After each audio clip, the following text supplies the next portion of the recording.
Hi guys, welcome back and thank you so much for joining today. Thank you.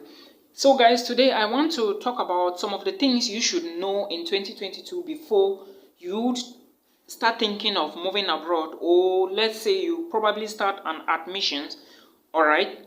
Because I have noticed a lot of international students do rely on agents, but there are certain things you need to understand, and certain places, certain countries have requirements.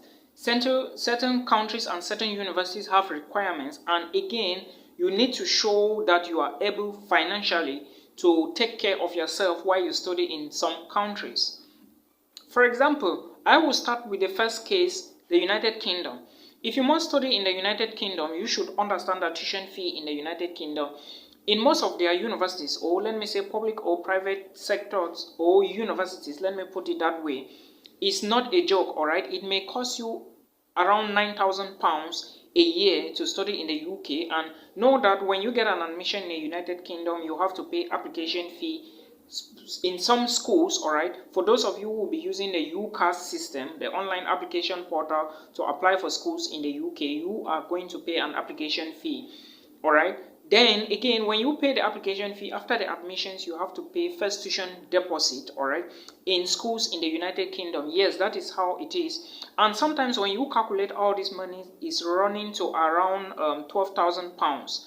In case you get a school that you are able to pay like 8,000, 9,000, 10,000 pounds, if you calculate all the costs before you even start applying for visas, you must have spent around maybe 6,000 or 7,000 pounds. But mostly, just know that you can get the cheapest so far in the United Kingdom that I know for around 9,000 pounds. All right, but before you apply for the visa, like I said before, you must pay at least 5,000 or 6,000 pounds. So that is what you should understand.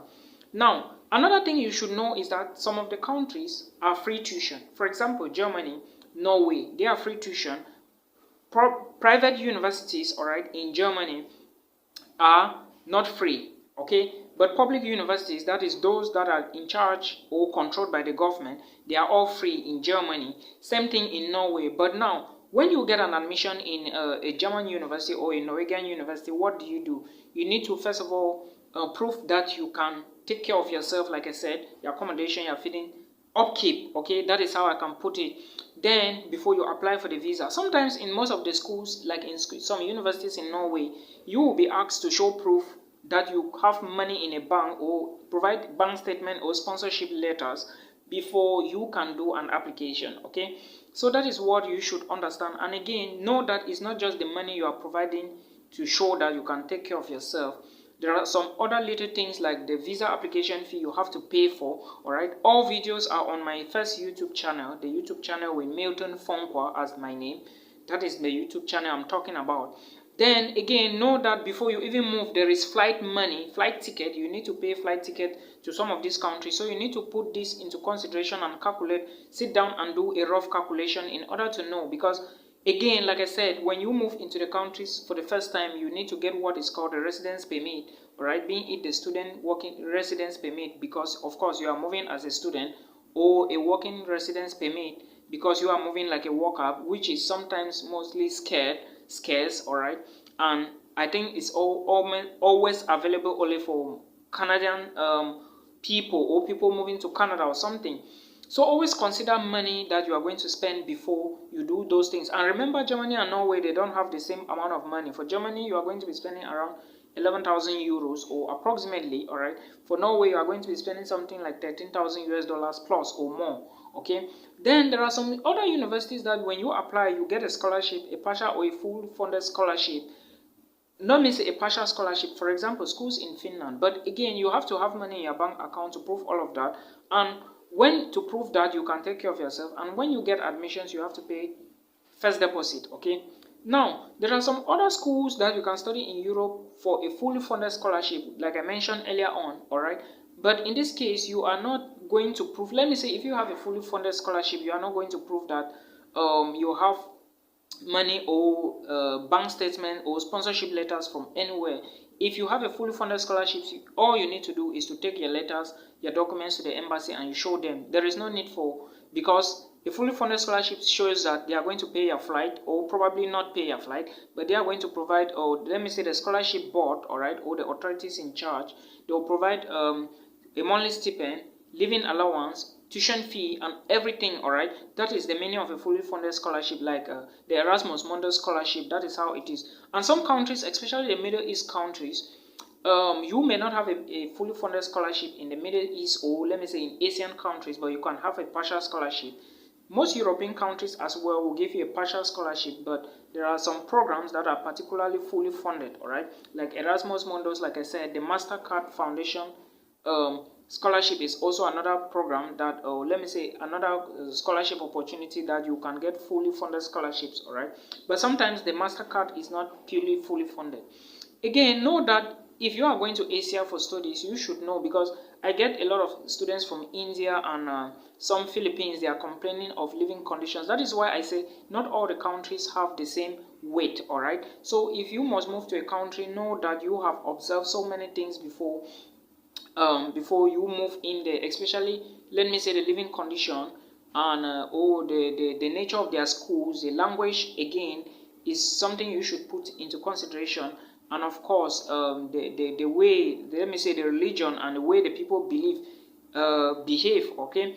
Now, again, know that there are some countries where for you to get a visa to is pretty difficult, because the embassies are not found in your own home country, all right. In that case, you have to move to neighboring countries. I am now talking in terms of, let me say, I'm talking now based on Africans, all right, because I know most of the African countries don't have visas, let me say, visa areas, or most countries in West Africa, for example, Cameroon and some other countries, they don't have most embassies in their home country, all right, in Cameroon or in other countries, I mean.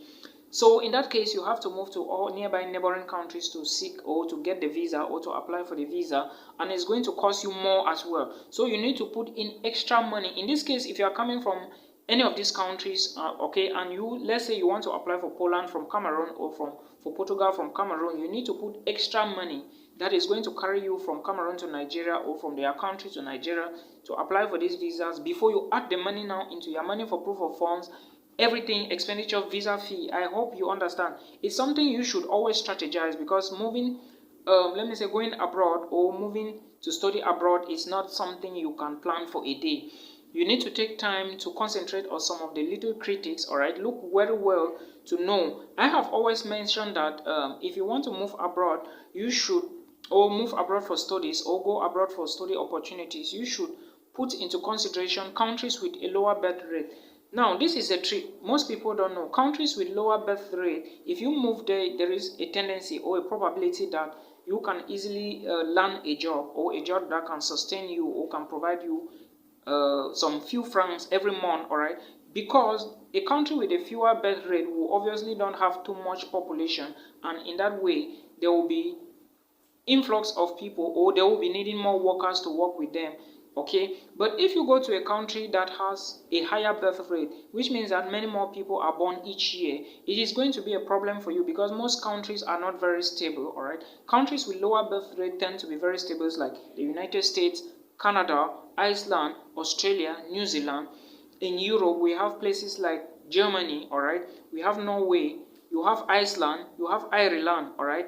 I think Estonia also is a country with a very low birth rate. So these are some of the things you should consider. Again, before you even move to Europe, try to know the weather, because some people, they are very allergic to cold, while others are very allergic to heat. All right, though our body temperatures are not the same, but you need to know some of these things so that you know how you are going to adapt and probably adapt to the system. That is what I mean. Okay, then again, when moving to a university, try to get information, or let me say, if you intend to move to Europe, there are so many things that comes to, let me say, the European culture, okay, which is not the same like our own African culture. And again, remember, living in a country as a student or a worker, you need what is called a permit. But the permit now, there are two types of permit. Either you get the student permit or you get the working permit. And after that, you may probably be looking at the means to get more stay. And in that case, you are going to get what is called a permanent resident, all right. In Canada, it's very easy nowadays to get the permanent residence based on the point-based system. But all you need is money. You know, money boils down to everything. So I would say, in all, before I round up the video, If you intend to move abroad, first of all, you should look into your money. Money is very important when making decisions, all right? Look into your budget, then look into the program, look into the country you are going to, then put things in order before you start the application, because I think that is how it can work easily for you, all right? I don't know how it's going to look like. It may not, my points may not be the best, but I believe these are some of the things you should know before you make any progress, or let me say make any journey abroad. All right, thank you so much for watching this. Peace.